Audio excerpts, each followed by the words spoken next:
Hello, I am Alon Burstein, visiting assistant professor in the Department of Political Science and Israel Institute Fellow at the University of California, Irvine, here bringing you the summary of the last 24 hours of the Israel-Hamas war. So it is currently the eve of November 9th, 2023 in the United States, the morning of November 10th, 2023 in the Middle East. Starting with the hostage situation, the kidnapped Israelis are held in the Gaza Strip. After I reported yesterday that there were numerous different reports and rumors about a potential deal of some sort of pause or humanitarian respite in exchange for hostage release. Today, the United States reported that Israel has agreed to have a 4-hour pause in the war each day to enable humanitarian aid to flow into the Gaza Strip, and specifically to the north of the Gaza Strip, and to facilitate the flow of evacuation of Palestinians from the north of the Gaza Strip to the south. According to the announcement, the pause will be announced 3 hours before it is going to take effect each day. It was also reported that President Biden had originally asked Netanyahu for a 3-day pause. Right now it is unclear from these reports how long these pauses every day, how many days this is going to remain in effect. A few hours following the announcement, the Palestinian Islamic Jihad released a video of 2 hostages that it is holding, a 76-year-old Israeli woman and a 12-year-old boy, stating that they will be released soon for humanitarian reasons. The Palestinian Islamic Jihad did not state when or where they would be released. So while, according to official reports, there's no connections between the two, it is pretty clear that there is a connection between these. In addition, it was reported today in Reuters that a tri-party meeting occurred in Doha between the head of the Mossad, Dedi Barnea, the head of the CIA, William Barnes, and Qatari Prime Minister Mohammed bin Abd al-Rahman al-Thani. According to different reports, the meeting involved some discussion about how and when hostages are going to be released, timing of this, and how this will also be associated with the entrance of fuel into the Gaza Strip. Israel has not allowed fuel to enter the Gaza Strip since the war began. Additional reports suggested that it may be related to a large-scale deal that will involve, again, the release of the kidnapped women, children, and elderly in the Gaza Strip in exchange for the release of all Palestinian women and children. This has been rumored now for several days that some sort of deal is brewing. It is unclear at this time. The CNN reported today that there are ongoing negotiations between a possible 3-day pause, so different from the 4-hour pause each day that may last for more than 3 days. This would be a 3-day pause in the war, in exchange for the release of 10 to 20 hostages. In addition, it was shown today by some international news outlets that the IDF is calling out to Palestinians as they're going through the corridors evacuating from north of the Gaza Strip in Hebrew, asking for any Israelis or any Hebrew speakers to signal them. So the IDF is clearly worried that it is possible that some of the hostages are going to be smuggled out of the north of the Gaza Strip within the channels of different Palestinians that are evacuating down south.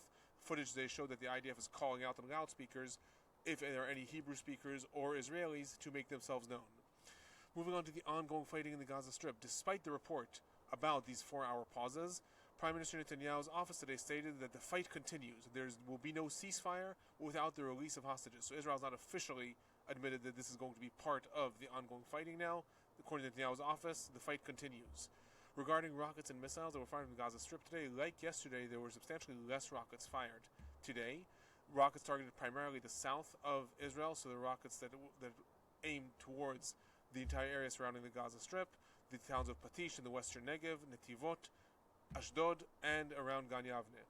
The IDF on the ground in the Gaza Strip reported that they have entered what is called the security zone that is in the heart of Gaza City, in the area right around the Shifa hospital. This is where Hamas has most of its headquarters. That zone includes Hamas's main intelligence headquarters and their air defense headquarters. Reports that the gun battles took well over 10 hours, but the IDF has eventually taken over these different regions. Throughout the various IDF attacks in the Gaza Strip, Ibrahim Abu Ma'atib, who is the head of the anti-tank missiles in Hamas's central brigades, was assassinated. In addition, the director of the Al-Nasser Children's Hospital in Gaza City today stated that the hospital has been attacked twice, forcing it to almost completely stop operating.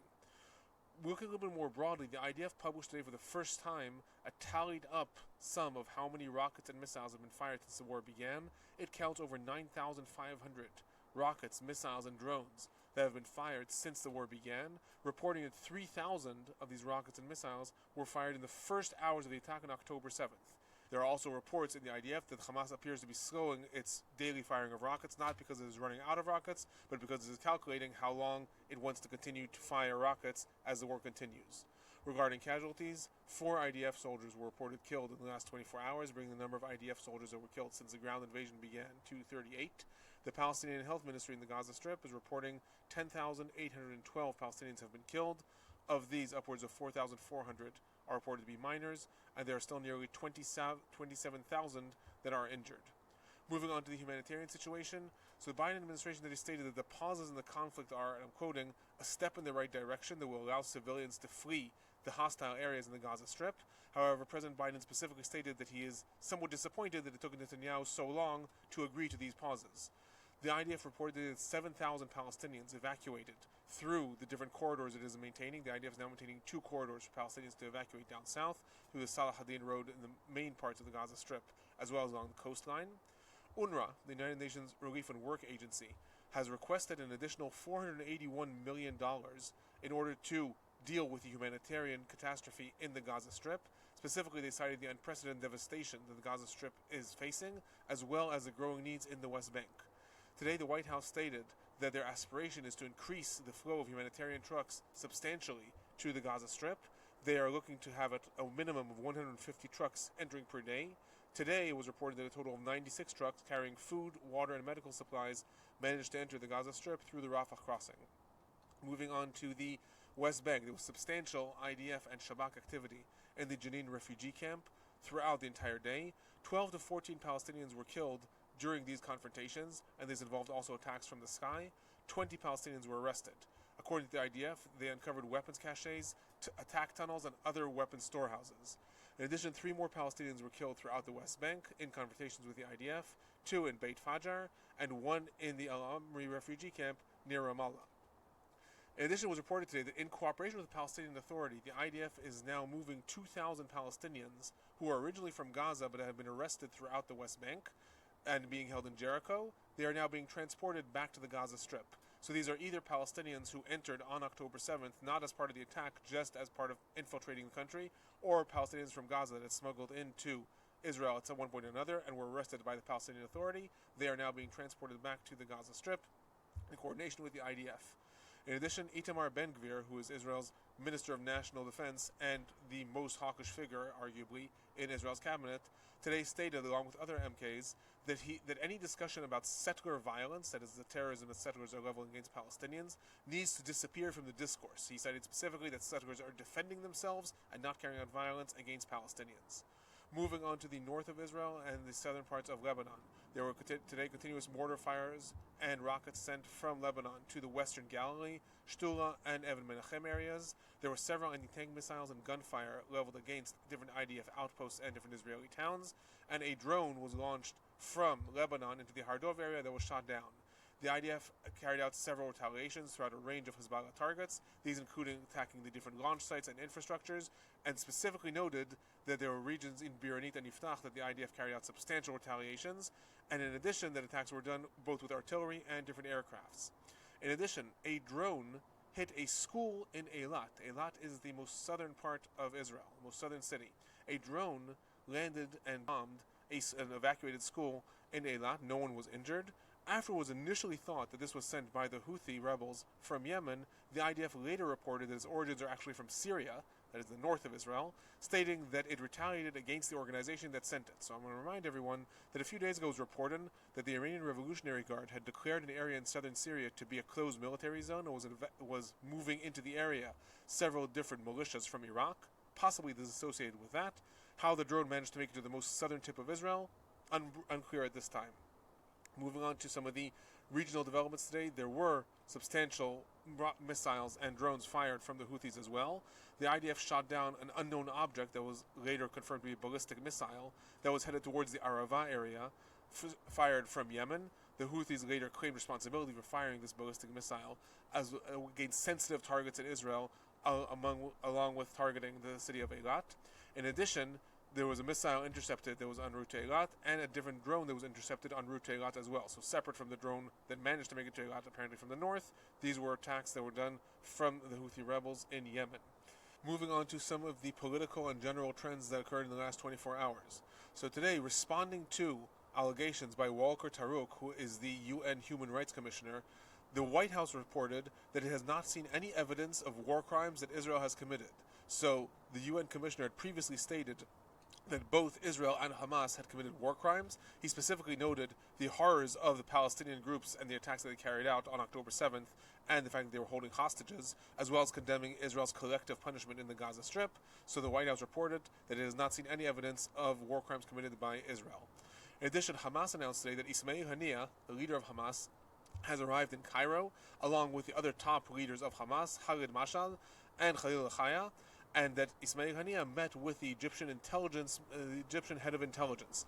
This is quite significant since Ismail Haniyeh has been traveling. He was in Iran, then reported in Beirut, then in Turkey, now in Egypt, so he's clearly making the rounds to all the involved countries. It was reported in some of these countries he's trying to apply pressure on Hezbollah to join the fray, and in other countries he is trying to increase Hamas's leverage towards hostage negotiations. Conceivably, that relates to this meeting in Egypt as well. The Palestinian Prime Minister today, Mohammed Ashtiya, stated in a Paris conference that was relating to the humanitarian crisis in Gaza that Israel is not fighting Hamas, but in fact it is carrying out its war against all Palestinians. France announced in this conference that its aid to Palestinians is going to increase from 20 million euros to 100 million euros.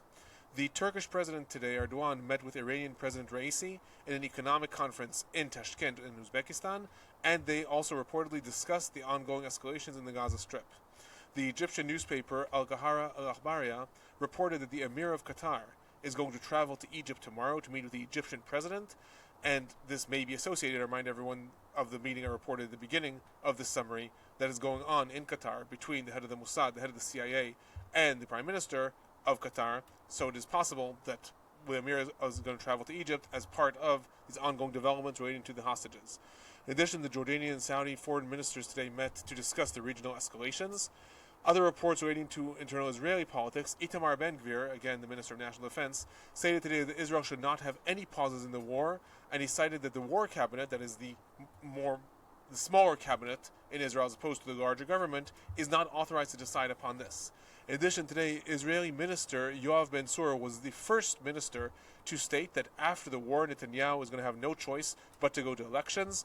Seemingly, he came under heavy fire that was not reported, since several hours later he quickly retracted those statements and said that he was speaking only on his own opinion and not for his Shas party.